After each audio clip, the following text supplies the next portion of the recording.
140 brebis, plus une vingtaine d'agnelles tous les ans, d'agnelles de renouvellement, plus 7-8 béliers en gros. On est sur une douzaine d'hectares de pâture, bon, qui sont bien chargés quand même. Les années sèches, c'est un peu limite. Et ensuite en couvert,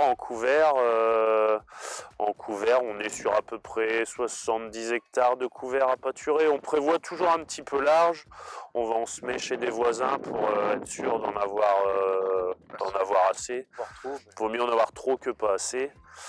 Mais ouais, c'est ça, pour 130 brebis, 230 agneaux, il y a 70-75 hectares de couverts de prévus et normalement ça ira. C'est des croisés, des F1, donc les brebis. Brebis, c'est Rava Île-de-France, et on a un lot avec Grivette Île-de-France. Donc rustique et prolifique. Et là-dessus, on met bélier charolais. Charolais, on a essayé du Suffolk, rouge de l'Ouest, enfin du bélier type Evian. Ils vont en bergerie 10 jours au moment de la tonte. Comme on tond début mars, des fois il fait un peu frais, donc on les laisse un petit peu en bergerie avant de les remettre en pâture. Et ils y vont entre une semaine et un mois au moment des agnelages. On fait les agnelages en bergerie, c'est beaucoup plus simple et beaucoup mieux pour la surveillance. Et puis ensuite, ils ressortent de la bergerie dès que possible pour aller dans une pâture, quoi. Au plus tôt.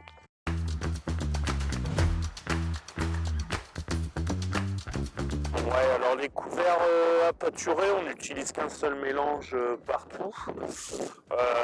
On utilise plusieurs espèces. On le fait évoluer un petit peu tous les ans, mais on utilise un seul mélange pour toute la surface de couvert. Puis au moins pour les moutons, il n'y a pas de transition alimentaire, ils ont toujours le même couvert à pâturer. On a commencé fin septembre. Ouais, fin septembre. On les laisse le temps de tout manger en fait. Donc là, il y a pas mal de bêtes. Donc là, elles sont entre 3 et 4 jours par paddock.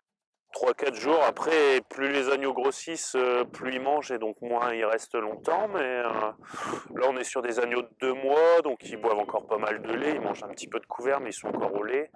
Donc ouais, c'est ça, c'est 3 jours et demi, 4 jours quoi. Les paddocks dépendent un petit peu de la taille des parcelles. On essaye de faire des paddocks à peu près de taille équivalente partout sur la parcelle, mais en gros les paddocks font à peu près 1,5 hectare quoi. On trace les paddocks au GPS, on les broie avant au tracteur. Comme ça, on a vraiment c'est bien tracé pour faire nos clôtures, on n'a pas de perte d'électricité. Kit spider sur quad. Donc en fait on déroule la clôture en roulant, en mettant les piquets en même temps. Et puis à l'inverse, on le renroule. Ça va relativement vite. Après c'est de la surveillance quotidienne, quoi. C'est surveiller la batterie, surveiller que tout le monde va bien. En début de saison, surveiller l'eau aussi.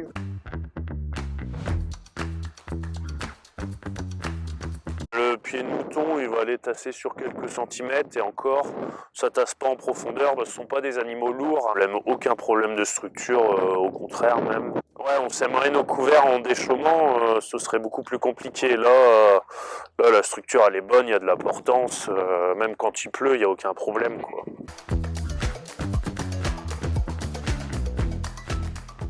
Nous déjà la rentabilité, au-delà de l'aspect couvert et agronomique, elle est apportée via l'élevage, puisque tous nos agneaux sont engraissés à 100% sur les couverts, donc on met zéro concentré. Zéro aliment.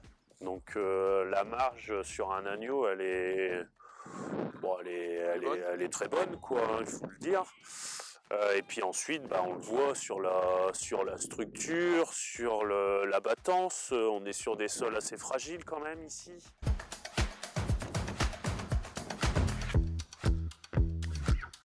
Choisir la bonne race. Ah oui, ouais. C'est quasiment plus important. Oui, faut pas partir sur une race purement viande, sur un système comme ça. Donc pour moi, on va au casse-pipe. Il faut une souche rustique. Au niveau sanitaire, ça n'ira pas. Non, faut du rustique, ouais. semer son couvert en direct. Ça évite la compaction pour le côté agriculteur, ça évite les problèmes de boiterie pour le côté éleveur. Donc ça, pour moi, c'est essentiel, c'est le point principal. Il faut être éleveur un peu dans l'âme quand même. Et ensuite, il faut quand même avoir de la ressource en nourriture, parce que nous, on a les couverts, mais les couverts, c'est 5-6 mois de l'année. Après, ils sont dans des pâtures.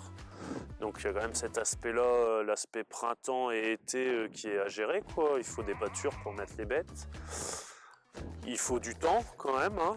C'est beaucoup de temps, c'est de la main-d'œuvre. La vigilance, la motivation.